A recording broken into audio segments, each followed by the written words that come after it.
Hey, I'm Joe and I'm with Bradford Fencing. Has the power ever gone out on your automatic gate and you weren't able to get in or out? Well, we're gonna walk through how on a slide gate to open it up when the power's out.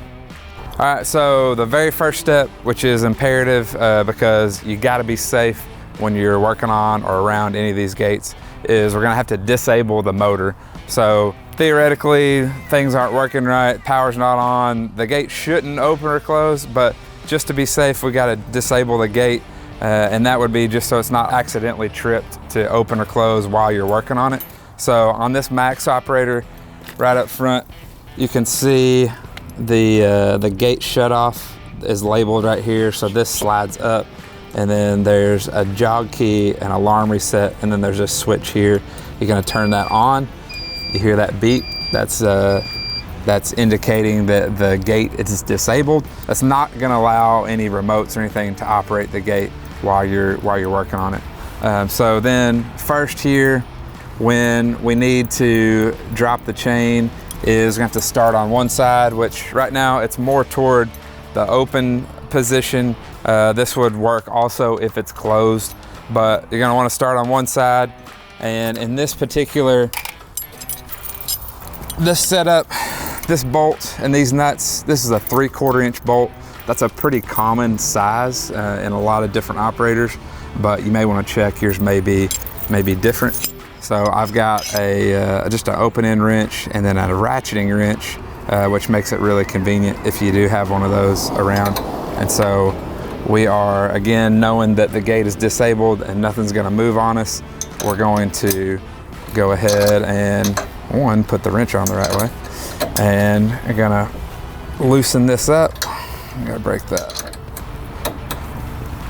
There we go. And then we're gonna, you really don't wanna move this back nut, because then when you put this back together, that's gonna show you where things were. But you're gonna just loosen this front nut all the way off. Another note is it'd probably be nice to wear gloves. I don't have any on right now, but there is a certain amount of oil on these chains. So when you touch this, your hands can get a little oily and greasy. So just a tip that gloves can be nice when you're doing this. So we're gonna pull that all the way off.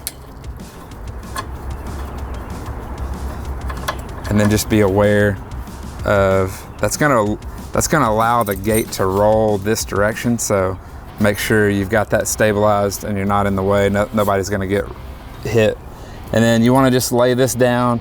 If it's dirty or muddy on the ground, you may wanna lay a cardboard or a tarp down just to keep your chain clean and out of the mud or the dirt. All right, then we're gonna do that, and then we're gonna jump to the other side and do the exact same thing. All right, here, I'm gonna do the same thing. Also, I was thinking of it, we talked about doing the gate disable. The other important thing about that is that you wanna make sure that gate is turned off, that motor's turned off, because with the chain disconnected from the gate, if that motor was tripped and it tried to pull that chain through there, it's gonna get all bound up and just be a mess in those gears and potentially damage your motor. So again, I can't stress it enough just to make sure that the gate is off or disabled before you do this. And then so I'm holding this nut in place and just undoing that outside nut. Another trick is sometimes a smaller screwdriver, honestly, that would fit in that link can be used to hold this steady as you're loosening the nut. Can help with keeping that chain in place. So that chain's wanting to pull as we loosen it, so I gotta pull a little tension off of it. And then get that nut on there. Just gonna put this back on the end just so we don't lose that nut. And then lower this down. So now we're free on both ends, and with this gate here, you can now just by hand manually slide it closed or slide it open, however you need to. do be aware, especially on a slide gate, this is pretty level, so you saw when I took the chain off, it stayed in position, didn't try to slide. But if you were on any kind of slope, you would need to have somebody there giving a hand to make sure that the gate is stabilized and doesn't roll one way or the other down the slope once that chain is off, because it's free once that chain is disconnected. All right, so now the gate is moving freely, and you can see just with a little bit of pressure on this V-groove track how easily it'll roll closed or open.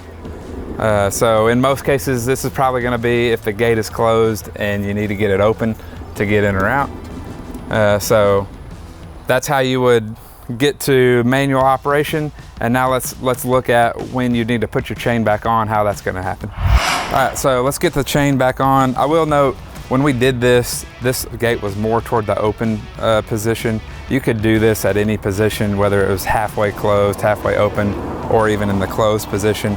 But when you start to put your gate back on, or the chain back on, then you're gonna take it. I'm gonna take that outside nut back off.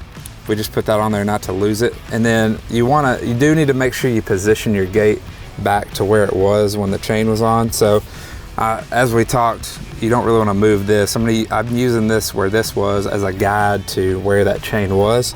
So that there, if I'm pulling the tension out of that, then I can see that was where the gate was originally. So I'm just going to start it there. It doesn't have to be perfect, as long as you can get the nut started. You can pull some tension on this gate to move it back or forth, especially for this first one. So I'm gonna tighten it back all the way back to that nut where it was, and then I'm gonna take my wrenches and make sure that it's good and tight. You also want to make sure, see this chain is kind of cockeyed this way, so I actually want to take a little bit of pressure off of that and make sure that this is aligned perfectly up and down. That keeps that chain straight. And yeah, once you got your bolt straight in line with that chain, you want to just do your final tightening. Just note that as you tighten these bolts, it may try to twist this bolt, and you want to keep that straight. So you may have to do a little bit of tightening on one side and tightening on the other in order to keep that bolt straight and in line and not getting cocked one way or the other. So we've got this one on and tight, and so we can move on to the other side and put it back on, and we'll be good to go. All right, here on this side, we've got that other one done, and you can see this is the short end of the chain. See, it's a little bit short there, but you can actually push against the gate and use it as some leverage and push up against to where that other one is. Put your bolt in. Again, we're using this. We didn't move this back nut, so we know we're trying to hit this point. So I'm just hand tightening that. And then like we did on the back, I'm gonna adjust this bolt to be straight up and down so the chain is in line and not cocked. And then tighten this. And I'm putting pressure on both sides a little bit so that it doesn't twist that bolt. And then make sure that's good and tight and secure. All right, so once we got the chain back on, tightened, and all in place, you can see now on the short side, it's gonna be pretty taut, which is what you want. On the longer side, it's got just a little bit of a droop, but still pretty tight, and that is what you're looking for.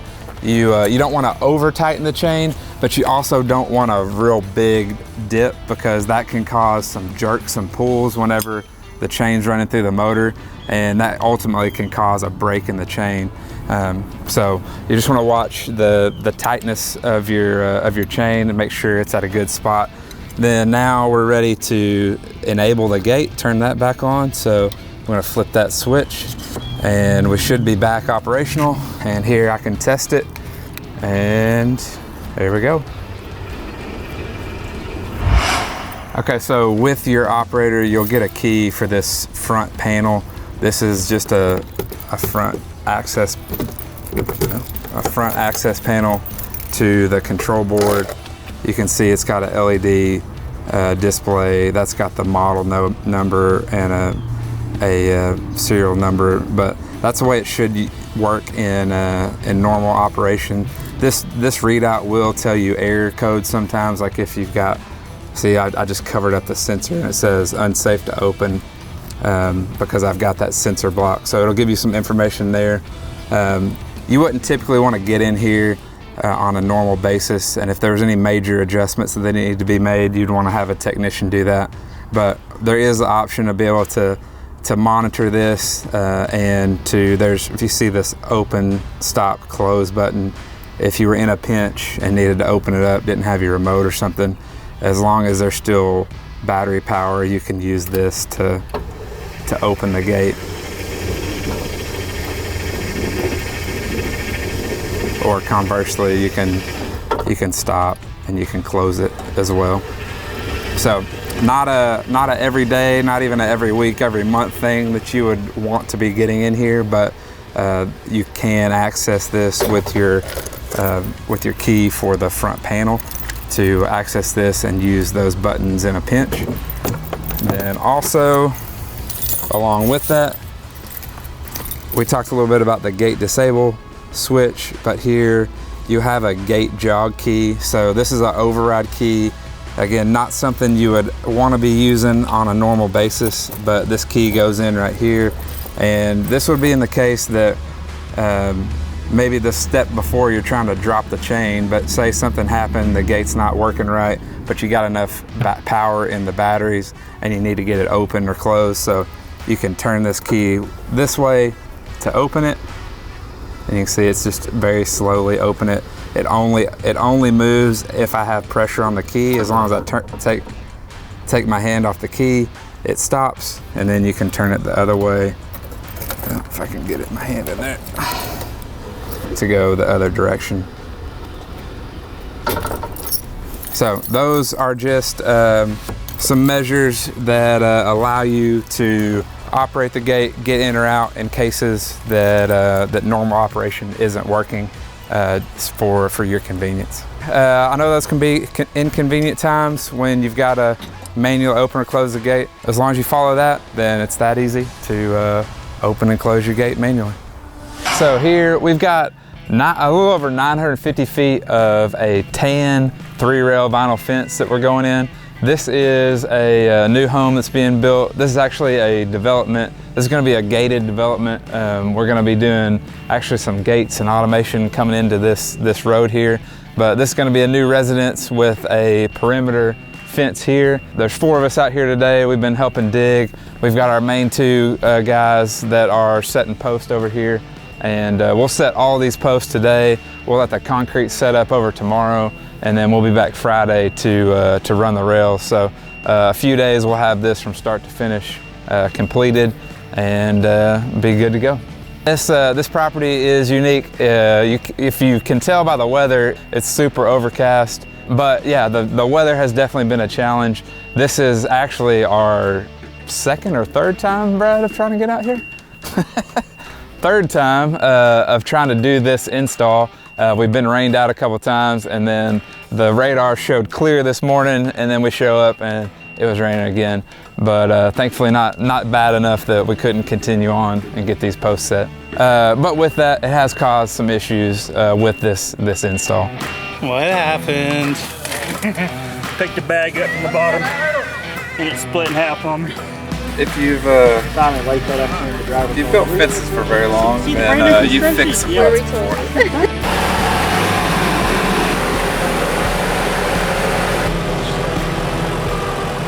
All right, so with this vinyl, I was gonna walk through a few components and what we got going on here, and what makes it a little bit different than, say, versus a wood or steel or chain link fence. So right here is one of our posts. This is what we call a 3-rail, so there's gonna be rails, and we'll show you here in a little bit, that go through here at these 3 spots. This is a tan color, so there's different colors, white, tan, there's even some darker colors, some mocha, and all kinds of different colors. But white and tan are definitely the most common colors in the vinyl that you'll see. So this could apply to any vinyl fence, like a privacy, horizontal, there's all different kind of styles. But the process with setting vinyl post and installing vinyl will be similar on those. So if you can see this is what we would call a line post, because it's got holes routed on each side. So that rail is gonna pass through that and keep going down the line there. As you see, we've got all our posts set out. We got our holes dug this morning and the dirt cleaned out of them. This string line represents the line that we're gonna level this post up to. And so that string line is gonna be the outer edge of all of these posts as they get set. And then you can see faintly a white mark here on the ground. And when we're setting all this out or laying all this out, we run our string line and then we use a tape measure and measure out the distance of every post. So this mark actually represents the center of the post, what we would call, we're marking them center to center. And whenever they come to set this post, they're gonna line up the middle of this post with that white mark and then level it up with the string and keep on going that way. That's something to keep in mind. A lot of these vinyl sections are 8-foot sections. As you see here, these are 8-foot sections. And we'll look at the rails that go in here. They actually come in 16-foot rails. So they pass through from like one post through 2 sections to cover 2 sections there. But there are different styles that may be like a 6-foot section, 8-foot section. Those can vary, and then you would vary your post spacing with that. To contrast, like the line post, this would be a corner here. So it's got holes on these 2 adjacent sides to make a corner, so we can accommodate that. There's also 3-way post. If you had a post where you had a line going all 3 ways, it would have a hole routed going out that way, which we have one over there on that side. That's another thing with the vinyl. You've got to plan out and map out what type of post you have and have them cut specifically to that layout. And then obviously when you're putting them in the ground, that they're in the right spots to accommodate which way the fence is going. With this vinyl, it's something we do a lot of. Speaking to the uniqueness of it, it's kind of flip-flop the process of like what you'd say for like a wood or steel or chain link. With those types, the post setting is very important and you want your spacing correct, but it's not as imperative on the heights. You can just actually get the post set and then you come back later and trim them. The vinyl is not like that at all. And so that is something to watch, especially if you got somebody saying, yeah, I can do vinyl, just to know that they're familiar with this process and they're doing it correctly. Because the problem is with those pre-cut holes, that determines where your rails or your sections are gonna go. So if you don't get the post set correctly, then you're either one, gonna end up with a very bad looking fence, but 2 would be the potential of just having to rip all this out and reset if you're not lining up your post and getting your tops correct as you're setting. All right, so we're kind of working section at a time. We've got, actually you can see some back there that we are set and we've already lined out. Then from this corner down to here, we've got them just dry set. So the concrete's in there and they're level, but you can see they're gonna take those little clips and run a top line from that corner and here, and then get those 2 essentially endpoints to the correct height and where they want to go, and then use that string as a guide to either lower or raise the post in the middle. So they're all following, once it's done, we're all following that line and it's all straight and level and flowing. Like we talked earlier, it's not going to be perfect as far as with the ground. We're going to try to flow, but we're shooting for about 14 inches from that bottom rail down to the ground. So that's what we're checking here. And then you can see kind of how this is, it's higher there on the corner and it kind of slopes down this way. So we're wanting to make a kind of a gradual, just a flow with that so that everything looks nice and is transitioning well. So he's checking now kind of that transition coming off of the hill and where we want to be, and then to be able to come and kind of smooth out here to continue this line out.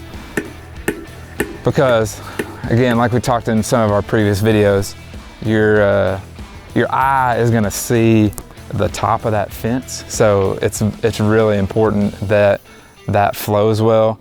You can, that's one of the big things when you see a DIY or homeowner fence sometimes. One of the biggest biggest, I guess, clues to me is that you'll see a fence that's going up and down. It's following every little change in the ground, and the top has no flow to it. It's just going up and down, up and down. And that's what we're trying to avoid there, to have some flow and a good line of sight going along the top of that fence. So then there, yeah, they're clipping the string at the very top of the post of where they want it to be. And then you can see there, we're actually hammering some down to meet the line. And then there'll be, you can see like the low one, a few from them will actually come up to the line and get it all lined out.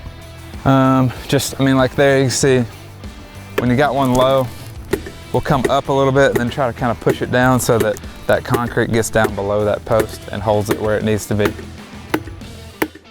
But yeah, they're just continuing to adjust those, but you can see how these that we've done, we're just getting them right to where they line up exactly with the top of that string, and then it's going to get them all lined out and flowing well. All right, so you can see these posts that we just saw them set, and looking at how they're lined out and how straight and how they flow, that they've got that, and that's the importance of running that top line and setting these correctly, because make no mistake about it, if you don't do this part correctly on the vinyl, then best case, you got a crappy looking fence. Worst case, you're actually starting over, pulling post, having to do the whole thing over. We went through the post setting and the importance of that. We've actually got some of these posts that we set with quick set this morning. Typically on the normal concrete, we give it a whole day to set up, but the quick set we got ready so that we can actually run some of these rails and give y'all an idea of that process and let you see what the finished product looks like. So let's go run some rails and get these buttoned up. All right, so these rails are vinyl like the post. So we talked, those posts are routed or cut out to receive these rails. Same way like on a privacy vinyl as well.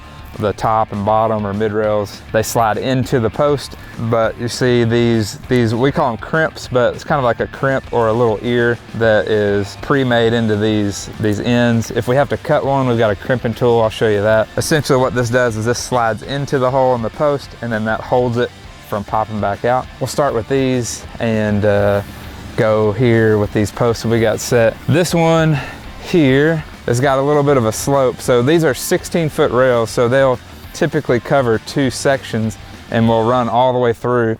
But this one being sloped, we'll actually have to cut it so that we can follow that slope. The other thing is these go center of post to center of post. So a way to check our measurement of how long the rails are is, instead of having to try to guess exactly where center is, you can measure from inside of one post to the outside of this post, and that'll give you your center to center measurement.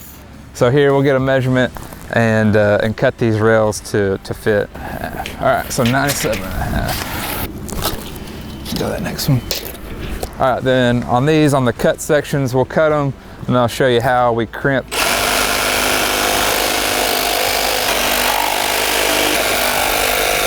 Grab our crimpers there. All right, we're gonna do like the factory ones are. I'll do 2 on each side. That just notches that. Flip it. Notches that. It's best to work from the bottom up so you don't get in the way of each other. You're always wanting to work toward the open post and back into the post, which both these sides are open right now. But as you get rails in or sections in, you want to start going toward the open post so you got the full width or distance of this post to go in and then slide back. So we'll just slide it in there.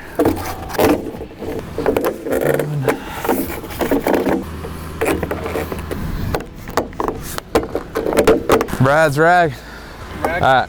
It's like we were talking earlier, now we've got actually fence in here, so we want to always work toward the open side and then back toward this way to give us room to slide those rails in. Just sometimes they get like, if you need to pop it in or it's getting hung up, if you just bump the post one way or the other, it'll help it slide. There you go. That's the way you do it. We should be able to do this full 16-foot board against these two, but we're gonna just use this to check. So if we go inside of that post to see if it's within the outside of this post, so it's right on the outside, so it's perfect. So we can go ahead and run these. This will start at the middle post, pass it through, and then come back this way.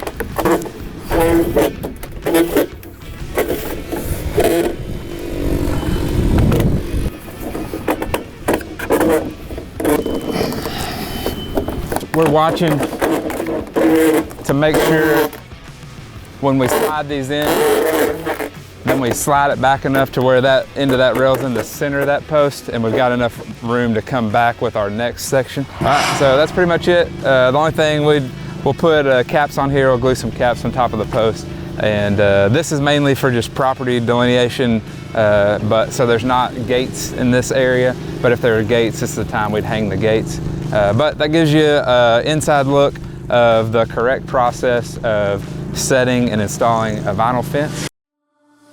Hey guys, what's up? I'm Joe, and today we're fixing a Bradford fence. All right guys, we're here on site at a job we just finished recently. I got Evan back here with me today. He's helping out. This is a scenario, so through our sales process and even before we start a job, we're always trying to have very high communication, really understand the why behind the fence, be in very close touch with the customer. And part of that is the reason to be, so we're setting expectations of what's possible, what's not possible, really understanding what they want in their fence. But we have a situation here where it was just a miscommunication.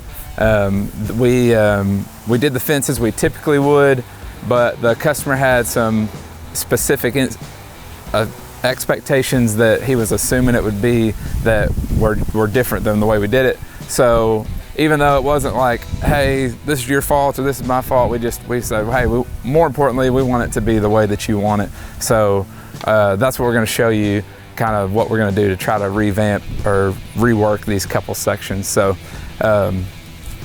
what happened here was we did the fence here behind us that you see, but he wanted this this decorative enclosure for his trash cans to tuck behind here. So it's got the detail of these pickets up top.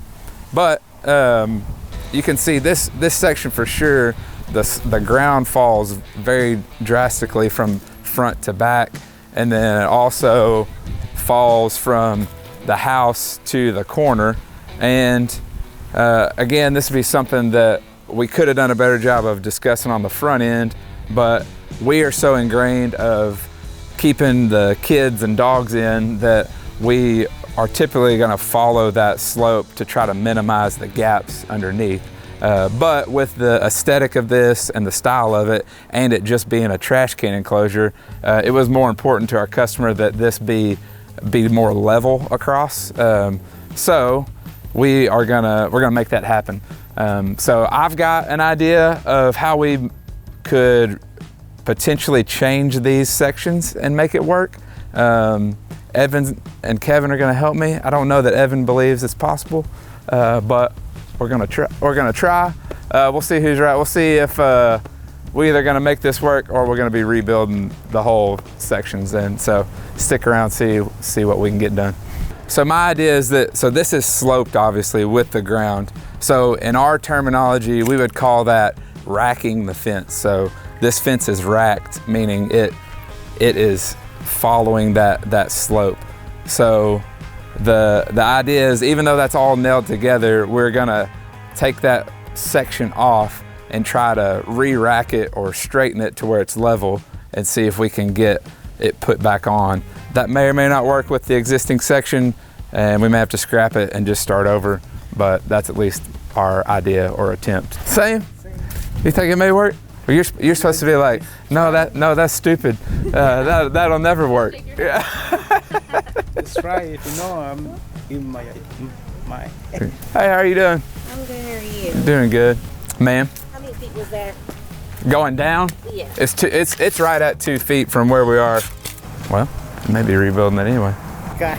Cut. A little bit of change plans, because talked to the customer, and they're actually wanting to drop this whole thing down to be shorter, but we're still gonna test our hypothesis of could we level this existing section. So we'll cut this in and just see if it's even possible.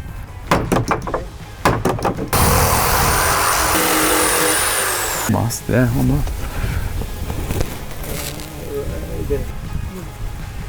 Well, that does test our hypothesis. So that was gonna be our original idea, was to utilize this existing section, but then just level it up and reattach it here. But the plot twist is that now they don't want the full 6 foot tall. They want it to be more like a 4 foot tall. We could try to modify the bottom and drop it all down, but honestly, it's just going to be simpler and easier to rebuild this section at a 4 foot tall, and then that'll allow us to take the slope into account. We'll start at the wall, which is the highest point, and start at 4 foot tall and come level all the way around here, and it'll end up being probably 4.5-ish, 5 feet here at this end as we keep it all level. So we can show you how we build all this out. Just pull these off and then let's reframe.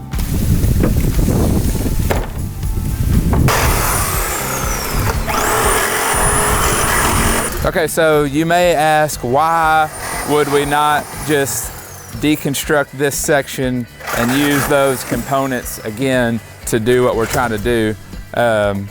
And in our original plan, we were going to try to reuse these sections, but not necessarily take it all apart piece by piece. So the challenge is, specifically with wood, with all the nails, and we use a good ring shank nail to hold all that together. The downside of that is, if you're trying to take it apart, it can be a little bit difficult. So one, the time it would take to take everything apart and get every nail out of there would take some substantial amount of time. The other thing is, because the grip of those nails, to get like some of these little pieces and the pickets totally apart, probably half of those, if not more, would actually break in the attempt to take them apart. And so then we don't necessarily want to waste things, but we're taking that balance of, okay, how much time and reward are we going to get from actually trying to take this apart and reuse it, and then how much damage is going to be to those components and what's actually going to be reusable.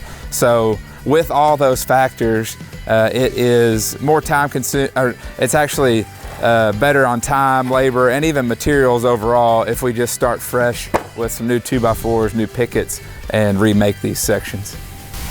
Yeah, I need just only one tool. Just one cat piece? One top. Just for the cat, yeah.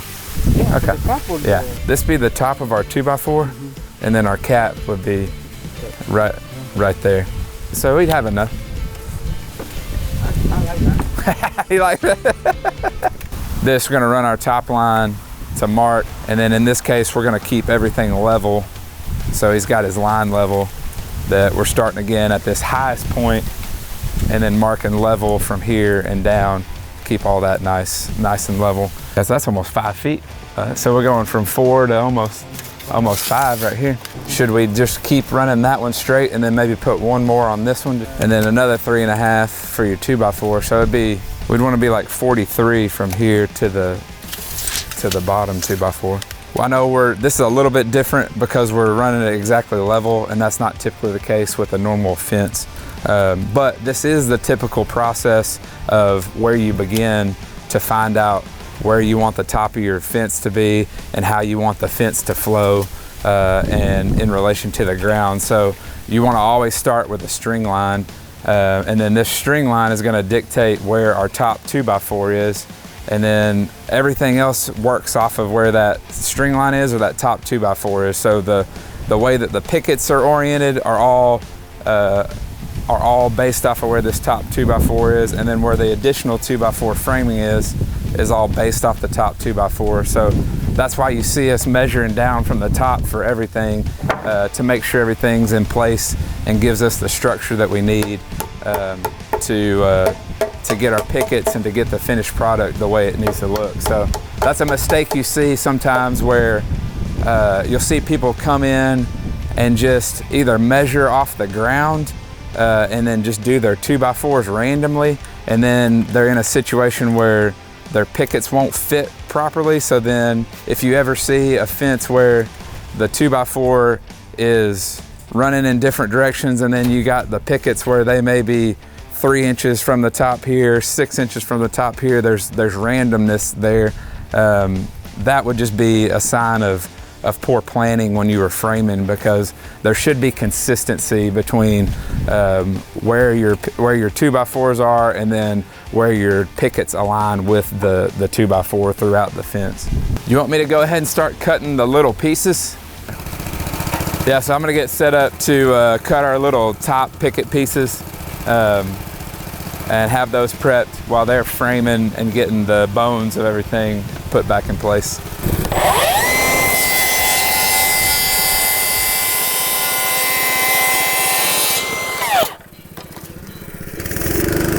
So I'm cutting these at 1 foot, which is the height of our little top pickets. And then we'll actually be able to, and I'll rip these in the table saw to that 2-inch width, and then we'll still be able to use this picket on the fence portion. Yeah, Joe, you gotta get this on camera to be actually proof that I'm actually doing some real work.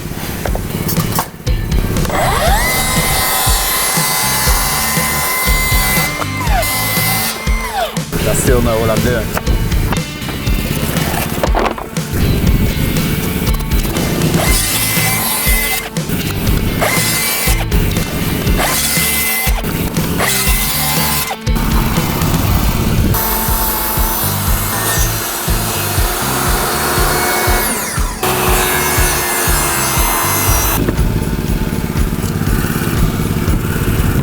All right, so they got the framing up. I just got all those pickets cut for the tops.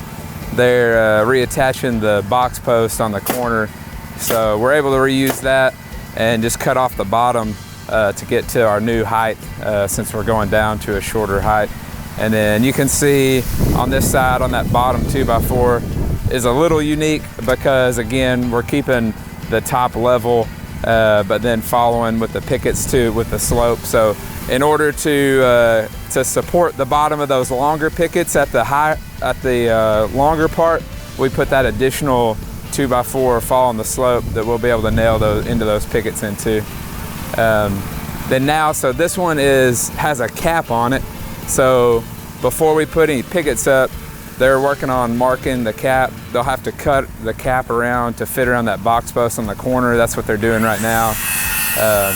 So they'll put that top cap on there, and then we'll butt our little pickets up to it to be able to hang those and go off that top line when we're hanging our pickets.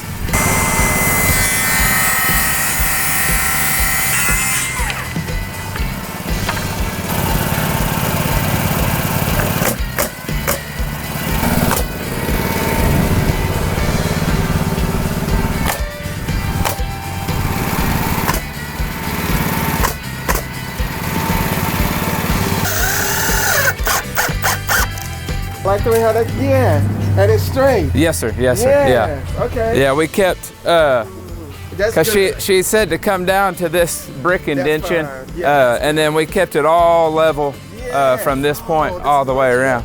Well, what do you think? Yeah, no, I love it. Okay. Yeah. Of course, that's what you're going to say. Well, no. Yeah. Okay, yeah, this is what I want. All right, so we just got wrapped up here. As you saw, we ultimately rebuilt these sections, got them down to close to a 4 foot, and kept the top level. So here's our finished product, and I hope you enjoyed following along this process and getting a little inside look. This is an expensive special order fence, and we made a very costly mistake. Let me show you how we fixed it. I'm Joe, and this is a Bradford fence. All right, so we're here in Conway on the Centennial Golf Course, and this is a steel fence that we just recently finished up, and we made a very major mistake in the back, and we'll get into how we remedied that. But first, I'll go through a little bit of the specifics of this fence. This is, as we mentioned, it's a heavier duty. It's actually a light commercial grade fence that matches a lot of what's out here on the golf course. There's parts of this that are 5 foot tall, and then back on the wall, I'll show you what we did. But the biggest things here were for pet containment. You can see over here they have a doggy door with a custom-made dog ramp. So they wanted an area for their dogs, and this is super immaculate backyard. But then they also wanted a fence to contain the dogs, but something that wouldn't obstruct the view back here of the golf course. So we're here in the yard, and you can see the finished product here. But this is a long way from where we started. So let's check out what this looked like when it was just a block wall without the post and everything, to see where we started from. Hey, what's up guys? Whew, it's freezing out here. It's a brisk 20 something this morning, but we got a job that has got a little unique deal with a wall that we are incorporating with. And so I wanted to show you what we're prepping and doing there. So we're in Conway out here on Centennial Golf Course, and they've got this block wall started, and we're gonna incorporate our fence in this wall, and it's gonna actually step up with these steps and everything. But in preparation for that, we're taking a look at, we're gonna actually continue also this fence on up and tie in front of the doggy door, so they've got a setup where the dog can come out. But anyway, in taking a look, we're gonna set some posts in this wall before they do the final brick and drive it. So we'll start here with a long post to incorporate this fence coming, then we'll come down.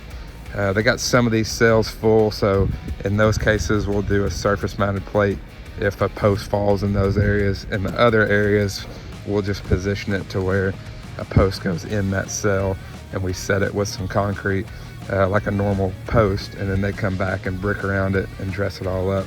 So it's gonna follow along here, and we'll corner there at that corner and come along, and they've got a couple steps. And something to note, whenever you have a step that you're needing to go up, in order for that section to work with the step, you always want to put your post on the bottom side of the step so that it's lined up with this going this way, and then have it tall enough to line up with this going this way. So we'll have a post there, and then post on along in between here. And sorry, it's loud, they're running a saw behind me. And again, same scenario.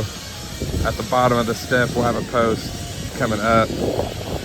This one you can see is filled, so that's another scenario where we'll have to surface mount a post, have it here, and then we'll go to butt up to this wall and tie in here. So essentially it's gonna look like what the neighbors have, where there's posts that are inset and they come back and brick, and then this one's gonna have like a drive it finish around that brick. So stay tuned to the progress and how this turns out. All right, so as you can see, we've come a long way from where we started, and this is totally different than what we just saw. And that takes a lot of, one, coordination with different contractors, but also just planning and meticulous measurements and all that. But things don't always go as planned. And once they had all the stucco and the block finished, we came out here to take our final measurements and prep for the fence install. And it really was a oh crap moment, because these four, once we measured, were too short, especially with the finials that go on top. The lowest one was gonna be anywhere from 3 to 4 inches too short. And so that just wasn't gonna work. We couldn't do any kind of variation to change that. So it was a tough situation. We really had a hard time knowing what to do. We were thinking, man, did we screw up this whole prior planning and wall, and then ended up where we're gonna have to tear out the wall, reset post. I mean, it was a tough moment. So we put our heads together and came up with a solution that prevented us from having to bust into the wall or do anything major. So let's take a look at what we had to do. So as you see, our internal pieces with a new post sleeved over there worked out perfectly. It still gives us this nice clean look between the post and the stucco. So it was able to be a perfect solution. We got the panels in, everything's nice and good.